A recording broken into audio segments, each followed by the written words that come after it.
Let's get started. Number 10, the calendar. We use a system where months have random numbers of days for no logical reason. September means 7th month in Latin, but it's the 9th month. October means 8th, but it's the 10th. February has 28 days, except when it randomly has 29. Why does August have 31 days? Because a Roman emperor named Augustus wanted his month to be as long as Julius Caesar's July. That's it. Ego from 2,000 years ago still dictates how you schedule your dentist appointments. The weeks don't divide evenly into months. The months don't divide evenly into years. Holidays drift around because Easter is calculated using the lunar cycle for reasons that made sense in the 4th century. We've had better calendar proposals for over 200 years. The International Fixed Calendar would give us 13 months of exactly 28 days each, with every month starting on the same day of the week. It's more logical in every way. We don't use it because changing would be inconvenient for a few years, so we just keep using the broken one forever. Number 9, the QWERTY Keyboard. You're typing on a layout designed to slow you down. In the 1870s, early typewriters had a problem. If you typed too fast, the metal arms would jam together. Christopher Sholes deliberately arranged the keys to separate common letter pairs and reduce jamming. The keyboard was engineered to make typing less efficient. Typewriters haven't jammed in decades. Computer keyboards can't jam at all, but we still use QWERTY because everyone already learned it. Alternative layouts like Dvorak put the most common letters on the home row where your fingers naturally rest. Studies show people can type faster with less finger movement on Dvorak. Doesn't matter. The inferior design won because it got there first. And now billions of people have muscle memory built around an intentional handicap. Every time you stretch your finger to hit a common letter that should be easier to reach, you're paying a tax imposed by a mechanical problem that hasn't existed for over a century. Number 8, airplane boarding. You've stood in that slow, shuffling line, watched people block the aisle while stuffing bags into overhead bins, and wondered why this takes so long. Airlines have studied this extensively. They know the current system is terrible. The fastest method would be boarding window seats first, then middle, then aisle, from back to front. Or even better, random boarding, where people just get on whenever. Both are significantly faster than the zone system most airlines use. But airlines don't optimize for speed. They optimize for revenue. First-class boards first, so they feel special. Premium economy boards next because they paid extra. Loyalty program members board after that. By the time regular passengers get on, the overhead bins near their seats are already full. The system is designed to make basic economy feel bad, enough that you'll pay more next time. Airlines have deliberately chosen a slower, worse boarding process because the dysfunction is profitable. Number 7, healthcare pricing in America. You can call a hospital, ask how much a procedure costs, and they often can't tell you.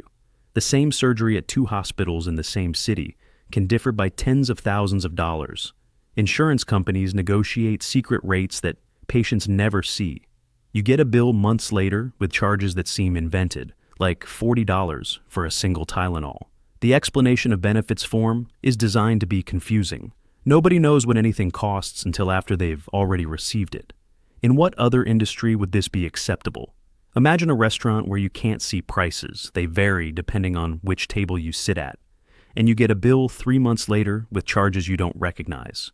You'd never eat there. But healthcare is mandatory, so the system continues being completely non-functional. Other countries manage to have transparent pricing. America has decided that medical costs should be a mystery that bankrupts people unpredictably. Number 6, daylight saving time. Twice a year, millions of people change their clocks, disrupt their sleep schedules, and suffer measurable health consequences, including increased heart attacks in the days following the spring change. The original justification was energy savings. Modern studies show it doesn't actually save energy. Some research suggests it increases energy use because people run air conditioning more during extended evening daylight. Farmers, often cited as the reason for daylight saving time, actually opposed it historically because cows don't care what the clock says. The real push came from retail businesses that wanted more evening shopping hours. Now, we have a system where, twice a year, everyone collectively agrees to pretend it's a different time. Arizona doesn't participate and functions fine. Most countries near the equator don't bother. Hawaii opted out decades ago. The rest of us just accept biannual jet lag because changing the policy would require admitting we've been doing something pointless for over a century. Number 5, printers. You have a device that costs $50, requires ink cartridges that cost more than the printer itself, and refuses to print a black and white document because the cyan is low. Printer companies sell hardware at a loss, specifically so they can overcharge for ink. Some cartridges have chips that report empty while still containing usable ink. Some printers won't function at all if any single color runs out, even if you only want to print in black. The ink itself costs more per ounce than vintage champagne. This isn't an engineering problem. Printers from 20 years ago were more reliable. Companies have deliberately made their products worse to extract more money through consumables. Printer software is bloated and invasive. Wireless printing fails constantly. Error messages are useless. The entire product category has gotten objectively worse over time because the business model depends on frustration and forced purchases. You own a device engineered to malfunction profitably. Number 4, pharmaceutical advertising. America is one of only 2 countries that allows drug companies to advertise prescription medications directly to consumers. The other is New Zealand. Everywhere else, this is considered obviously insane. You watch TV and see ads telling you to ask your doctor about medications you've never heard of for conditions you may not have. The ads list terrifying side effects at rapid speed while showing people happily kayaking. The entire point is to make patients request specific drugs by name, pressuring doctors to prescribe based on marketing rather than medical judgment. Billions of dollars flow into these ads annually. That money could fund research or reduce drug prices instead of convincing you that you might have a condition treatable by their expensive patented medication. Other countries ban this because it's obviously bad for healthcare outcomes. America decided pharmaceutical companies have a right to market directly to sick people, and now we think it's normal to see ads for chemotherapy drugs during sitcoms. Number 3, tipping culture. In most of the world, workers are paid living wages by their employers. In America, certain industries have outsourced payroll to customers through guilt. Servers at restaurants are paid below minimum wage, with the expectation that tips will make up the difference. If tips don't cover it, that's somehow the customer's problem, not the employer's. Now, tipping has spread to counter service, takeout, coffee shops, and self-checkout screens that ask if you'd like to add a tip for a transaction involving zero service. The percentage expectations keep rising. 15% became 20, became 25. You're now expected to calculate and pay a variable bonus on top of listed prices at an expanding list of businesses. Employers love this because it shifts labor costs to customers while making workers dependent on customer mood rather than guaranteed wages. It's a uniquely American dysfunction that visitors from other countries find baffling. Prices could just include fair wages. Instead, we have an elaborate social obligation system where everyone pretends this is normal. Number 2, the American healthcare insurance system. You pay monthly premiums for insurance that requires additional payments called deductibles before it covers anything.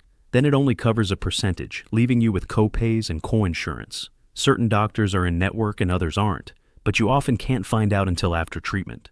Your insurance might deny coverage for reasons explained in letters designed to be incomprehensible. Entire departments exist at hospitals just to fight with insurance companies about what they'll pay.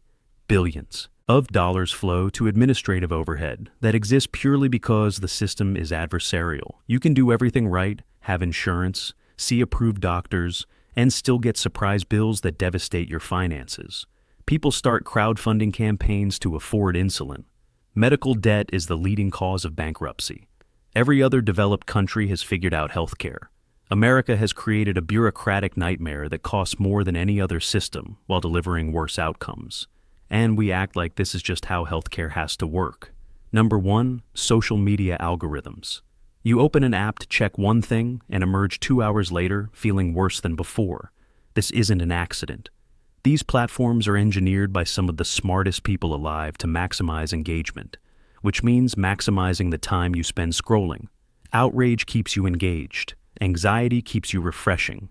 Comparison makes you feel inadequate and keeps you coming back. The algorithm learns exactly what buttons to push to keep you watching, regardless of whether that content makes your life better or worse. Teen depression and anxiety have skyrocketed alongside social media adoption. Political polarization has intensified as algorithms feed people increasingly extreme content because extreme content generates engagement. We've built machines that optimize for attention extraction without any regard for human well-being, handed them to billions of people, including children, and acted surprised when mental health declined globally. The product is working exactly as designed. The design is just fundamentally hostile to human flourishing.